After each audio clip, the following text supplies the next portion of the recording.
Notre Dame is one of the top Catholic cathedrals in the world. Its famous towers and that spire that we saw fall into the flames, easily recognizable by Catholics all over the world. Crux editor John Allen joins me now to talk more about that and the potential impact of the Notre Dame Inferno. John, we know that Notre Dame is iconic, to say the least, but it's also significant in the global history of the church. How do we measure just what we lost today?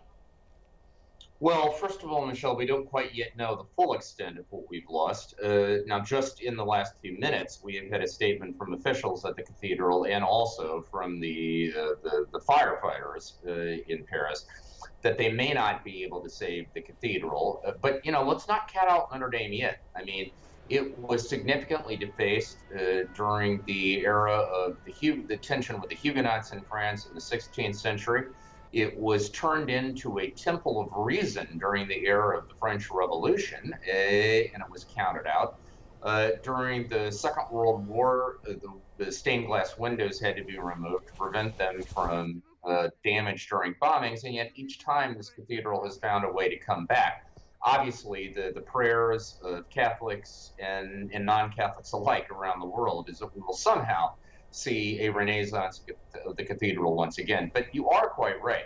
The Notre Dame Cathedral is in many ways Catholic history in miniature. I mean, this is the place where King Henry VI of England, the only king of England ever to also be crowned King of France, was crowned in 1431.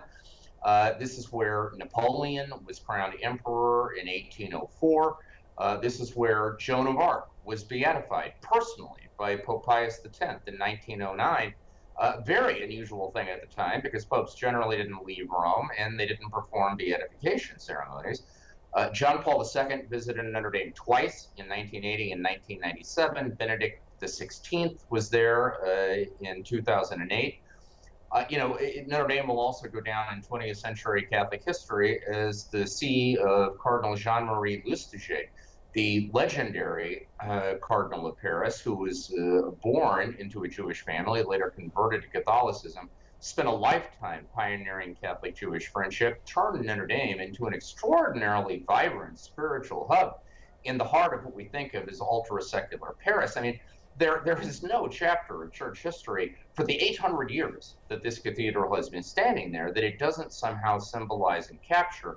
So if it is gone forever, Michelle, there's no way to tally that tab. What will be lost is beyond all measure. Now, John, you've just heard from the Vatican about the Inferno. What did they say?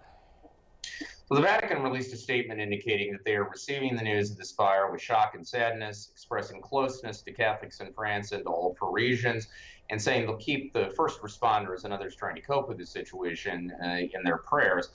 I would expect in short order to hear from Pope Francis personally as well. All right, John, thank you so much. We're keeping the city in our prayers. You're welcome.